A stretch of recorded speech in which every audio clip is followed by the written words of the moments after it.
thank you for coming back and joining me for this Cherokee candy rooster squash and my pumpkins, and so I can show you what we're going to do with it. It did take, let me come on over this way, it did take an hour and a half at 350, and I had them uncovered. So when I turned them on 285 for an hour and a half, I covered them up. Okay, so got them out of the oven, and they've been just sitting there kind of cooling off so I could get to them. And then I also did a pumpkin. Now, it only takes a pumpkin about an hour and a half on 350. So this is what we've got going on so far. I want to show you how that fork just goes right into them. So I'm going to flip them all over and see what it looks like. All right, let's turn this around here. Set our bowl down. Grab a hold of this. Oh, look at that. Doesn't that look good? I'm going to take a bite. Oh my goodness. That is so sweet. Oh, I'm so happy. I am so happy. That is so sweet. Let me take another bite. Oh goodness. That is going to taste, excuse me, that is going to taste so good with my pumpkin pie.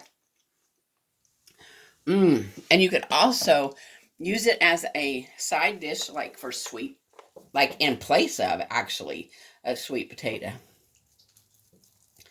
Look at all of that meat on there. Wow. That's just tremendous. So what I'm going to do is just take the meat off of here and off of my pumpkin and just add them together. Make sure I don't get any of the skin, although it's soft enough. I probably could just use the skin part too, but of course we won't.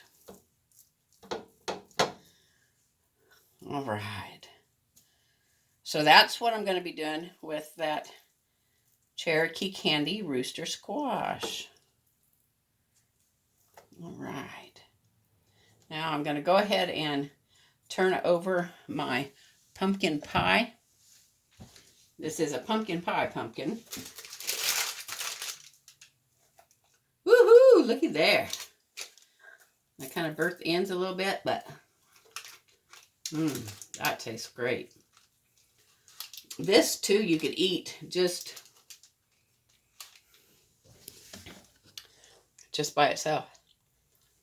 I had some of that yesterday, actually. Tremendous. Good flavor. So, just going to take it and get all the meat out of it. Look at that.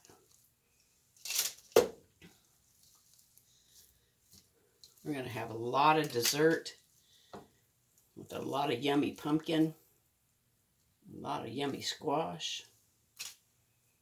And this will freeze. This will freeze just great. If you want to put it in a freezer bag and freeze it, and then you'll always have it for later. As a matter of fact, I didn't grow these, and nobody in my family grew the pumpkin pie pumpkin.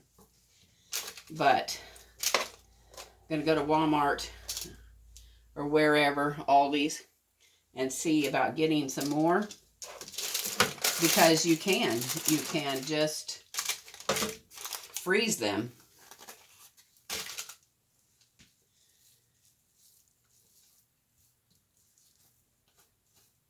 And they're so good. Pumpkin soup is another recipe that is so extremely good. I'll be sharing that with you later. But look how easy that comes off of there.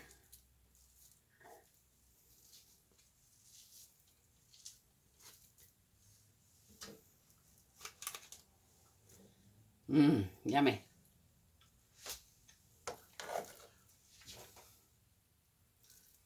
And I am so impressed with this squash. I know I keep saying the same thing over and over again. I get so irritated when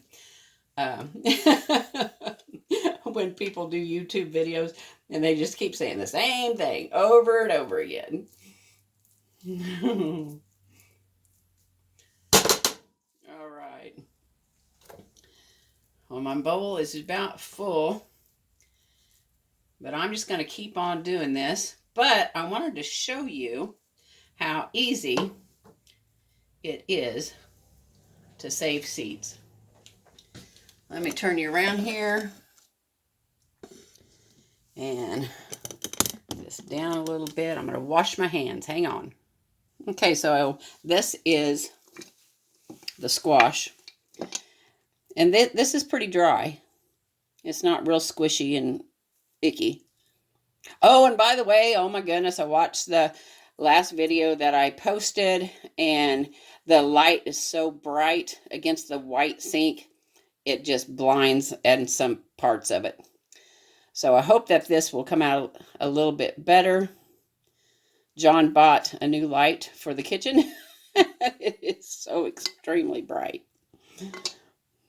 So look how fat those seeds are. But it's just that easy.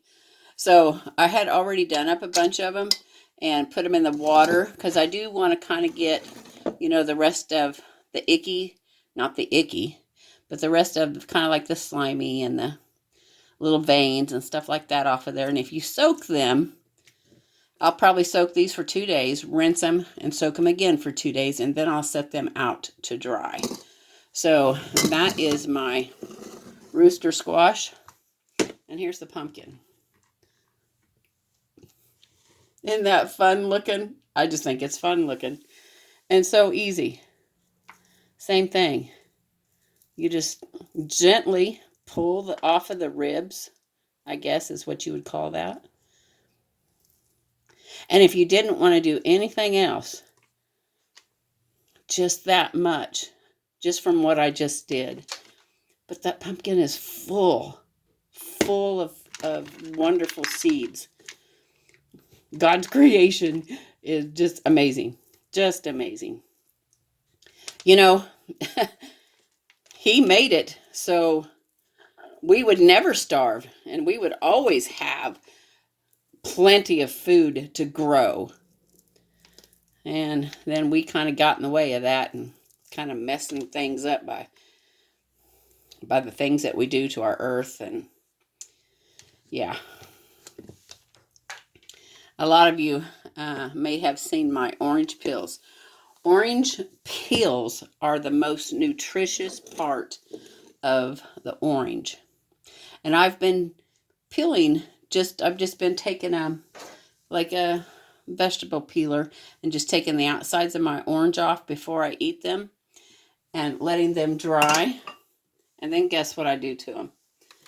I put them in my coffee grounds.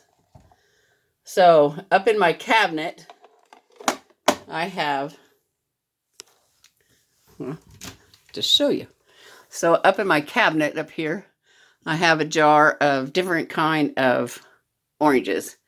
Some are just like that in strips, and I've powdered some, just done different things to them. So you guys, this is just all in the name of nutrition and just feeding my body the things that it needs to heal itself. Another one of those wonderful things that God did for us. If we treat our bodies right, in turn, it will make us happier and healthier. And it's kind of like we learned about, I'm going to get these names mixed up. Meshach, Abednego, Shadrach, and how they were thrown into the fiery furnace. And they said, whether God deliver us or whether we die here in the furnace, we can always trust in God. No matter what his choice is always the right one. And you guys, he's already got things planned out for you and for me as to how we're going to live out our last days and what will take us off of this earth. And so I just wanted to kind of leave you with that. A lot of people are sad around the holiday seasons and the time for families to get together. And well, if you know Christ, it makes it a little bit easier. So you guys, I hope you will join me again as I am going to make up wonderful, wonderful dishes with all of this squash and this pumpkin. So until next time. Whoop! Did you see my cord? You know it. Go out and enjoy life.